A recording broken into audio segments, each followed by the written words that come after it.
পুজো আসছে এটা আনন্দ, আর চোখের পলকেই পুজোর দিনগুলো কেটে যায়। এই তো সপ্তাহখানেক আগের ঘটনা, এত ধুমধাম করে আমাদের পাড়াতে প্রতিমা আনা হয়েছিল, আর আজকে পুজো শেষ হওয়াও কতগুলো দিন কেটে গেল। কি সুন্দর নাচছে দেখো এরা, এত ভালো লাগছিল দেখতে। আর প্রতিমাটাও এবার ভীষণ সুন্দর হয়েছিল।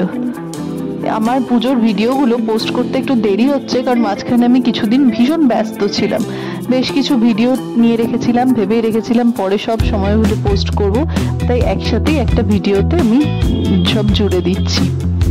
সব দিনের ভিডিও নেই আমার কাছে, কারণ সব দিন ভিডিও আমি করে উঠতে পারিনি। বেশ কিছু ফটোজও দেব, তো তোমরা আমাকে দেখে জানিও কেমন লাগলো। এই দেখো প্রতিমা দেখা যাচ্ছে, এত বড় প্রতিমা এবার, সেই জন্য বারবার ইলেকট্রিক ওয়্যারে সরিয়ে সরিয়ে আনতে হচ্ছিল, দুর্ঘটনা ঘটে যাওয়ার ভয়ে। আর সেই দিন সারাদিন আমাদের কারেন্ট অফ ছিল।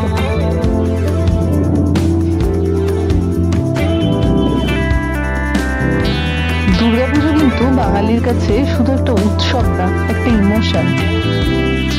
আর মানুষজনের এত আনন্দ দেখে খুব ভালো লাগে সেটা।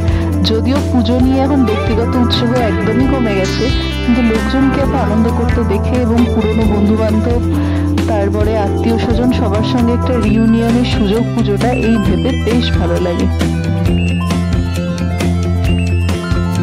এই যে চোখের সামনে প্রতিমা মণ্ডপে চলে গেল।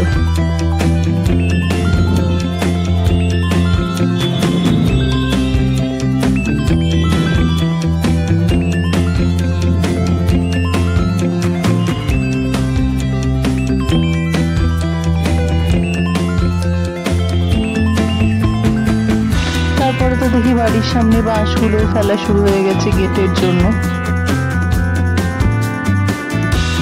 আর ষষ্ঠীর দিনের ছবি এটা। ষষ্ঠীর দিন আমার বড় দিদি আর আমার বড় ভাগ্নে এসেছিল, সাথে তার দাদু ঠাম্মিও এসেছিল। আর সপ্তমীর দিনের এই ভিডিওটা তো নিশ্চয়ই তোমরা দেখেছো। এইটাই আমার সপ্তমীর মিনি ব্লগ, তাই এটাও অ্যাড করে দিলাম। আমার এই দুই বেস্ট ফ্রেন্ড, আমার একদম ছোট্টবেলার বন্ধু, তাদের সঙ্গে আমি বেরিয়েছিলাম, এবং আমার সোশ্যালাইজেশন বলতে ওরা দুজনই। তো আর যা হয় খাওয়া দাওয়া, ছবি তোলা, এটাই। আর প্রচুর প্রচুর গল্প আড্ডা। এক গল্প আমরা এতগুলো বছর ধরে করে যাচ্ছি, তিনজনের একই গল্প শুনছি, তবুও যেন গল্প ফুরায় না। প্রচুর খাওয়া দাওয়া করে তারপরে আমি প্যান্ডেল হপিং এর একটু আবদার রেখেছিলাম তাদের কাছে, কিন্তু এত গরম যে ওরা কেউ রাজি হচ্ছিল না, এবং আমি প্যান্ডেল হপিং করবো করে লাফিয়ে আমি আর এনার্জি পেলাম না। তারপরে রাত্রিবেলা বাবার সঙ্গে একটু পাড়ার ঠাকুরটা দেখতে বেরিয়েছিলাম। আচ্ছা, এটা হলো অষ্টমীর দিন সকালে। অষ্টমীর সকালটা বরাবরই আমার পাড়াতেই কাটে। আগে যেতাম একটু ঘুরতে, এখন আর যাই না। আর এই হলো শ্রোতা শৌরী।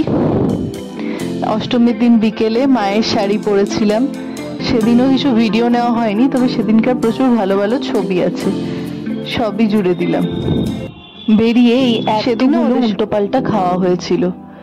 পুজোয় যা উল্টোপাল্টা খাওয়া হয়েছে আমার, কি বলবো, লজ্জায় আর ওয়েটটা চেক করারও সাহস হয়নি। যা পেরেছি খেয়েছি এই কদিন।